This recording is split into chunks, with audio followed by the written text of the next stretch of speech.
Bear down, Bears fans.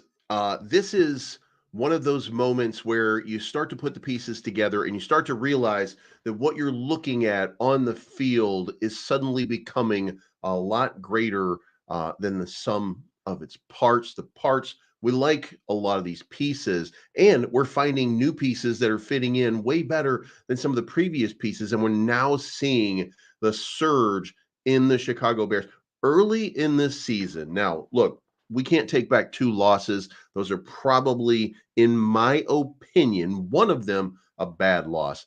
The other one, look, it's the Texans. The Texans considered to be perhaps even a playoff contender. So I will take an L in that regard and say I was wrong. I thought the Bears would go 5-0. They went 3-2, but I would have taken 4-1 with no problems. However, some of the pieces that didn't fit, some of the problems that were out there, they're no longer manifesting themselves. Now, there's been some changes. There's been some pieces that we're going to talk about. If you like this type of content, then make sure that you hit the like button on the way in. Helps push me up in the algorithm. That's very important. That gives me that opportunity to trend, if you will. And I think we all need to see Bleeves trend. So, without further ado, let's get into it and let's ask the question of the day. Caleb Williams continues to improve rapidly. And at this point now, after you've seen a few mistakes early on in the season, Caleb is now looking like that number one overall pick that we expected to see a while back. This is the guy. This is this is the mechanism that we were hoping that we were going to see in the last couple of weeks. And by the way, I want to say that this was the first time where he put it all together. 5 games into it, he's put it all together. And when we start to look at some of the projections for what Caleb Williams is going to look like by the end of the year, then I think it's time to start getting real excited. Yesterday, I gave you a statistic, and it said that in 3 years, Justin Fields had one 300-yard passing game. Caleb Williams has two in his first 5 games and two of his last 3 games. So, are we seeing a breakout on Caleb Williams to the point that we're really going to start to see some very interesting performance out of him over the next few months? And I think the answer to that is a resounding yes. Caleb Williams certainly looking the part this past week. But let's break down, what does it look like overall, and what will it look like for Caleb if we project this out over a full season? Now, if we take the stats that Caleb Williams has right now, which is 1,091 yards passing in the first 5 games, and we project that out over a season and 5 touchdowns over the first 5 games, and we're talking about 3,709 passing yards and 17 touchdowns. Now, 3,709 passing yards on average. In look, we know that there were 3 games where there were ultimately struggles. We had a good QBR with the Rams. We didn't have that great a QBR with the Colts and the Texans and the Titans, but when you look at it overall, when you look at it overall, 1,091 yards, 3,709, 17 touchdown. But here's where it gets interesting. At some point, we really have to look at the trend, and instead of looking at the overall situation, we know we had nervous jitters on September 8th. We know we had nervous jitters on September 15th. But if we take the last 3 games and we start to project this out over the last 3 games, that this is more like what we're going to get. The nervousness, the mistakes, the pieces that just weren't fitting into place, that early level of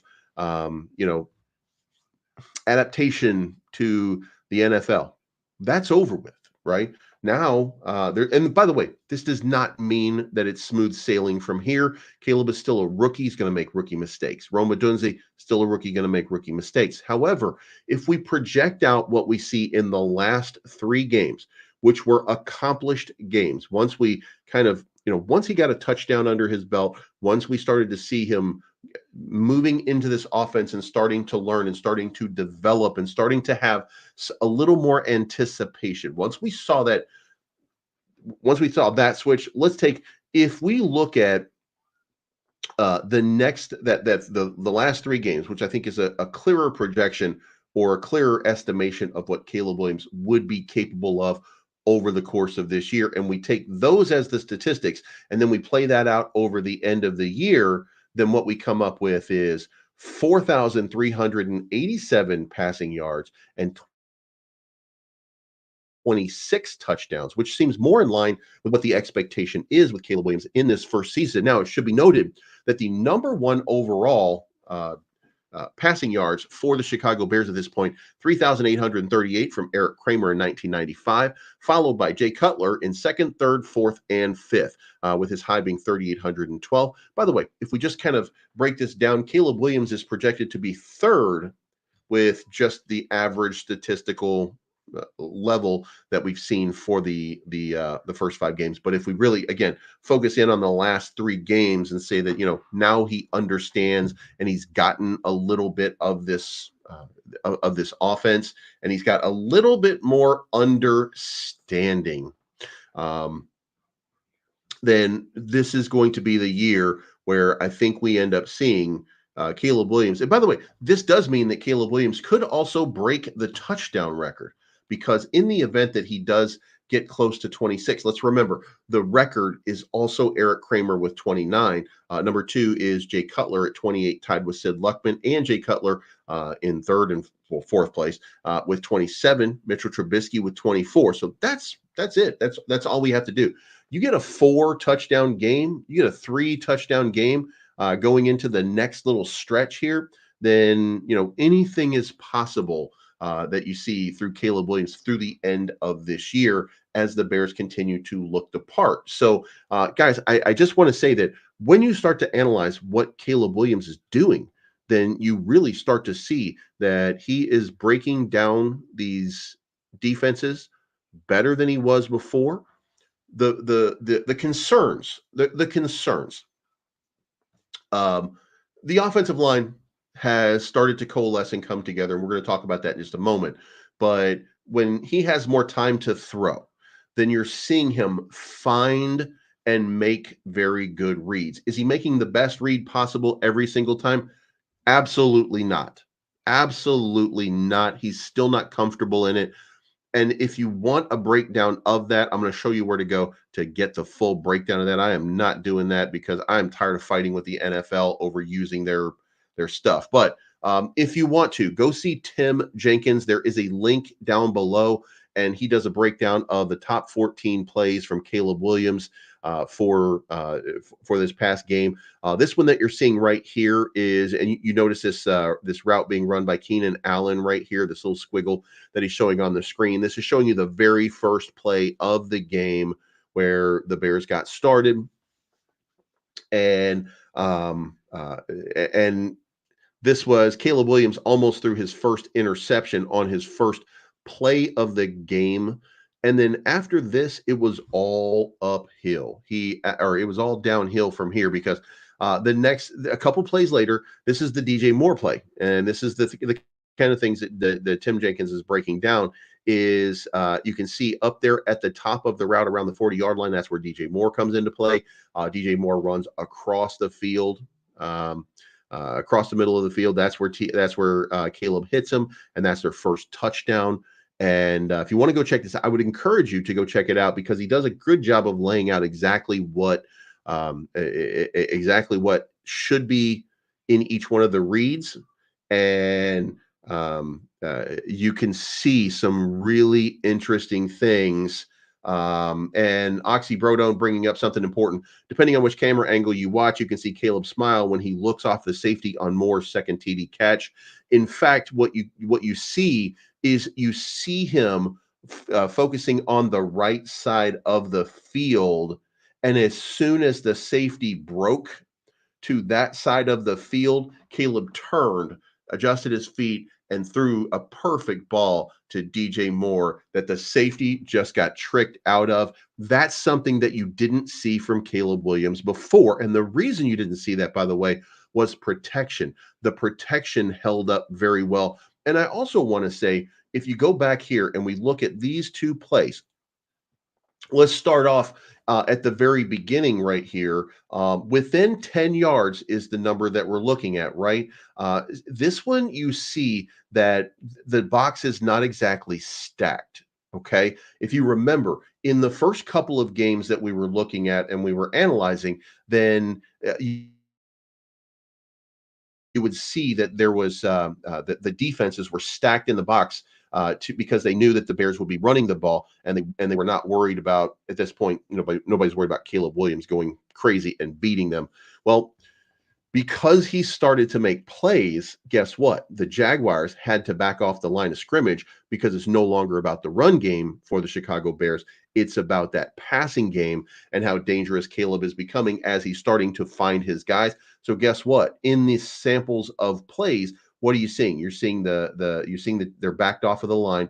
On this one, look at this. You're seeing them backed off of the line. They're respecting Caleb Williams' arm just a little bit more, and they're not stacking that box, making it impossible to run because they're not willing to invest in stopping that run, and that is freeing up lanes in the running game, which is helping this passing game.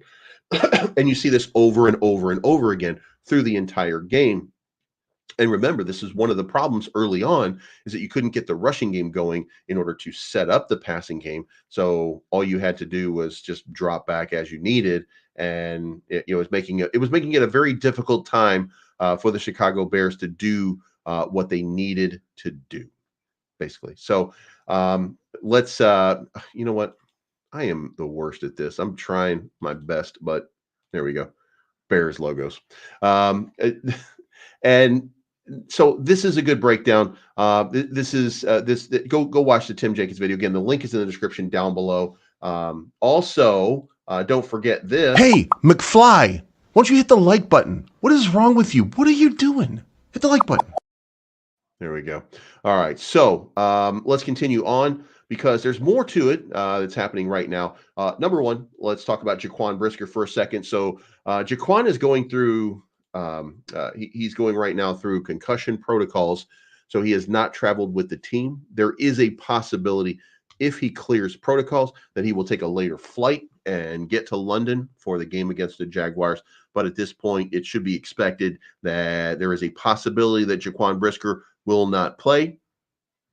And look, it's got to be said here. Jaquan Brisker has looked like a star so far this season. By the way, it should be noted, not to leave out his partner in crime, Kevin Byard is now ranked as the 8th overall safety in the league based on their pass defense rating and from Pro Football Focus. So Kevin Byard certainly looking the part. Jaquan Brisker, mad hitter this year, really stepping up his game. So if we see him out for a game, fine. But would like to see Jaquan be able to make it. So let me know what you think about that in the comment section down below. Are you excited to see Jaquan get into the game and keep going? I mean, we want him to be safe because of the concussion protocols. We certainly want him to be safe, but we'll see what happens there.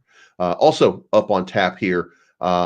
Just so you guys didn't look, I don't think anybody really understands this. I think everybody's kind of incredulous about it, and they've really not looked at it and said, "Hey, this is kind of wild here, right?"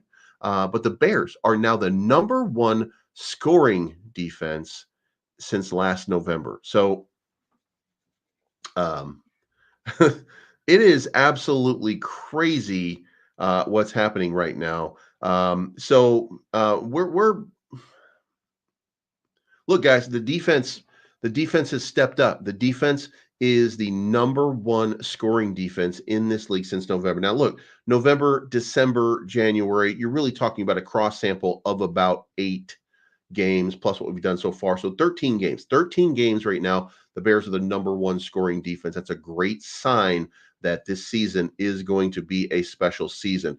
And look, I do think that it's important to recognize the game in itself, this none of these games have escaped the defense.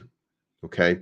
Now, when you're on the field a lot, when somebody else is controlling the ball and you're getting tired, look, it's going to fall apart. You're going to have moments in which you wish you could take some of what's happening back. that's going to be a no-brainer. That always happens. But generally speaking, if you consider this, the Bears gave up what is it, 17 points to the Titans, 19 points to the Texans, 21 points to the Colts, 18 points to the Rams, and 10 to the Panthers. If you just consider for a moment how few points we're actually giving up, where the Colts at 21 points are the best against us. And remember, the first game last season, we gave up 38 points. The fourth game, we gave up 31 points, giving up massive amounts of points. The Bears are not doing that anymore. It's a question right now of the offense getting into gear. And if the offense gets into gear, then dynamically, the entirety of this team will change. So that's what brings us to this. If the Bears are continuing to hold teams to under 21 points a game, and we can start scoring 24 points a game, guess what? We win every game. Now, 24.4 was the league average. Bears need 27 to 30 per game to be in that upper echelon. And look, we're going to have some really good games on the defense. Defense going to have to bail us out. We're still going to make mistakes. We're still going to have problems. But the Bears are running the ball very well. Not great. I think we need some breakout runs. Let me just say that to look at the overall arch here of the Chicago Bears, especially on rushing, I think we need a couple of big breakaway runs. I think that solves a lot for us when we look at it statistically. And we haven't seen that big breakout run yet. We've seen some good running starting to come from DeAndre Swift. We've seen some bruising running coming from Roshan Johnson. And I think to Shane Waldron's credit, he's trying to get those two guys focused and locked in on what he needs them to do so that he can call the game a little bit better. Crimson says the league average is 22. It was 24.4 3 weeks ago. So I'm a little bit behind. Through 2 weeks, it was 24.4. So, and also, I don't know what we're going to do about Khalil Herbert. So, at this point, he's just been doing return duty. For me, Khalil Herbert appears to be trade bait at this point. When somebody's looking for a running back, if somebody reaches out for Khalil Herbert, then I think that he's going to be gone. So last year of the contract, we're going to let him walk for nothing. This will be a great opportunity to go pick up somebody that we need in order to shore up something. But you know where we don't need to shore it up? Finally, the offensive line. Guys, I want to say this. I've watched this I've watched this last game over and over again. Do you know that Bill Murray in one play took out 3 people? This is the kind of passion and excitement that we've been waiting for, that we have been absolutely waiting for out of this offensive line.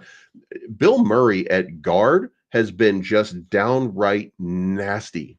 So here's what I think is going to happen. I think this Bear line is going to rapidly improve over the next 3 weeks.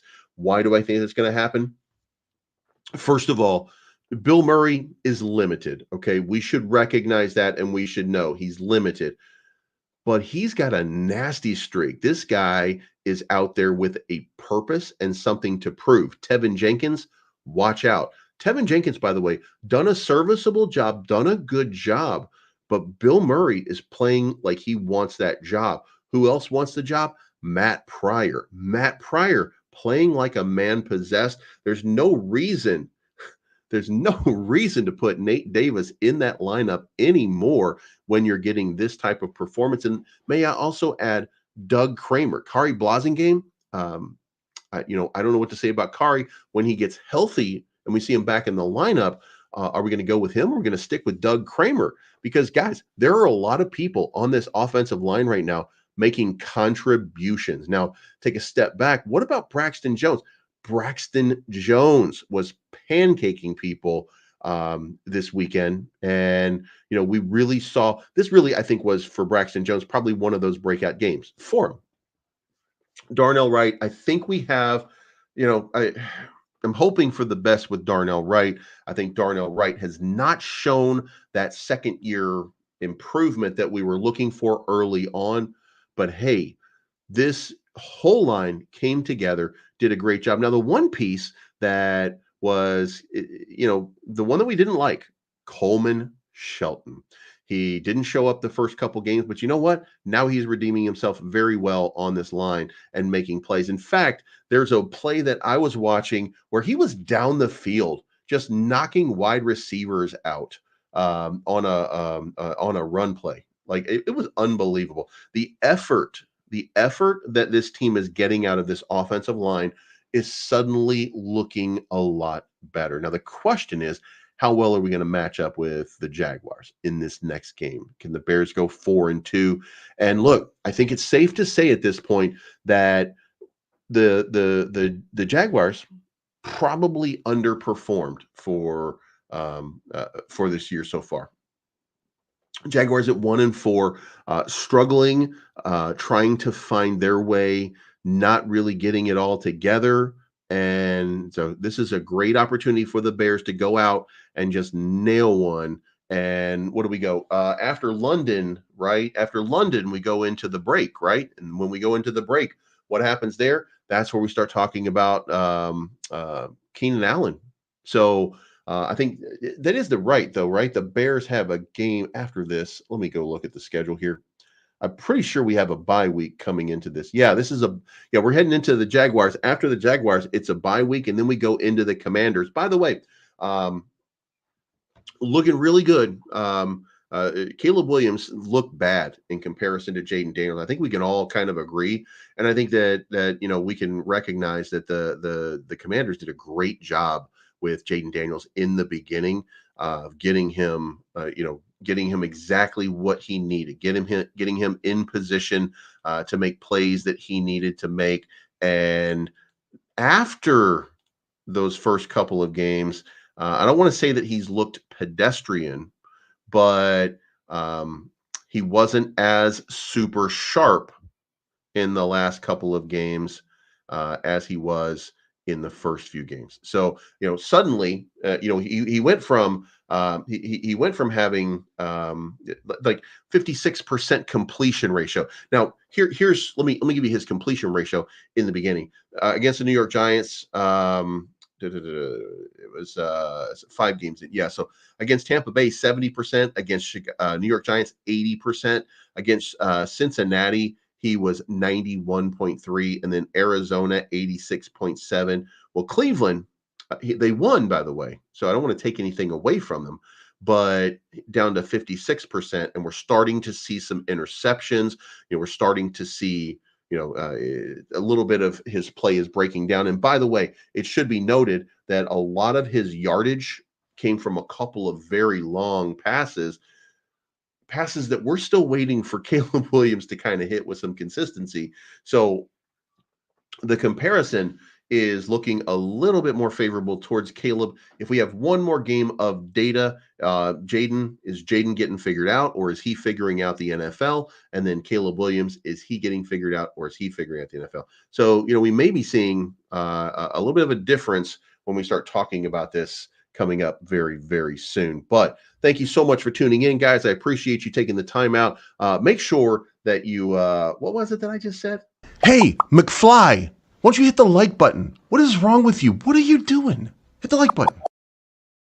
Yeah, that right there.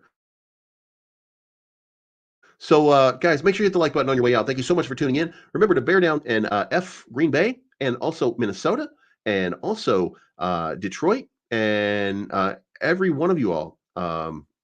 Gross. Your team sucks. Your jerseys are stupid. Even if I like Vikings, I don't like you. So, yeah, car fire. You know what I'm talking about. You guys have a good day, and we'll talk to you again very, very soon. Bear down.